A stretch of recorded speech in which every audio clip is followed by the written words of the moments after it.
తెలంగాణ ప్రజలందరికీ కూడా నమస్కారం. నేను డాక్టర్ ఆర్ఎస్ ప్రవీణ్ కుమార్.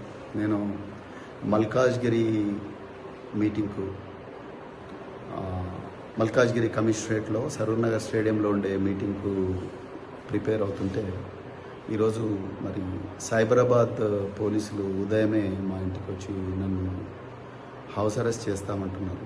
నిజంగా నాకైతే ఆశ్చర్యంగా ఉంది. గౌరవ తెలంగాణ హైకోర్టు, అదేవిధంగా గౌరవ మల్కాజ్గిరి పోలీస్ కమిషనర్ శ్రీమతి సుమతి గారు వీళ్ళందరూ ఇన్ రైటింగ్ పర్మిషన్ ఇచ్చిన తర్వాత కూడా మాలాంటి నాయకులను వీళ్ళందరినీ కూడా పోలీసులు అరెస్ట్ చేసి గృహ నిర్బంధంలో ఉంచి ఆ మీటింగ్కు పోకూడదని ఇన్ని కుట్రలు చేస్తున్నారంటే ఇంకా తెలంగాణలో రాజ్యాంగం ఇచ్చిన జీవించే హక్కు కానీ లేకపోతే స్వేచ్ఛగా తిరిగే హక్కు article 19 clause 1 clause A clause B ఈ విధంగా రాజ్యాంగం నుంచి సంక్రమించిన హక్కులకు కూడా మరి ఏమాత్రం కూడా రక్షణ లేకుండా పోయింది.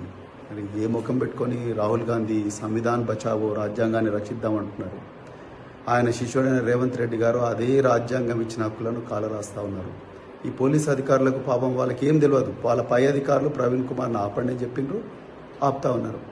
వాళ్ళ దగ్గర మాకు ఆ ఇన్ఫర్మేషన్ సరే ఇన్ఫర్మేషన్ నేను మా యువ నాయకులు మా ఎమ్మెల్సీ షంబీపూర్ రాజు గారు నాకు ఆ పోలీస్ పర్మిషన్ లెటర్ కూడా పంపించారు. అదే విషయాన్ని నేను వీళ్ళకు నర్సింగ్ ఇన్స్పెక్టర్ గారు కూడా చెప్పాను.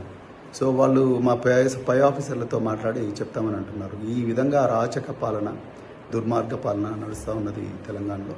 ఒకసారి ప్రజలందరూ కూడా గమనించాలి. నన్ను మా సరూర్ నగర్లో మా వర్కింగ్ ప్రెసిడెంట్ కేటీఆర్ గారు ఏ మీటింగ్కి అయితే వస్తున్నారు ముఖ్య అతిథిగా, ఆ మీటింగ్కు నన్ను పోనివ్వకపోతే మాత్రం నేను ఆమరణ నిరాహార దీక్ష చేస్తా ఇంట్లోనే కూర్చొని.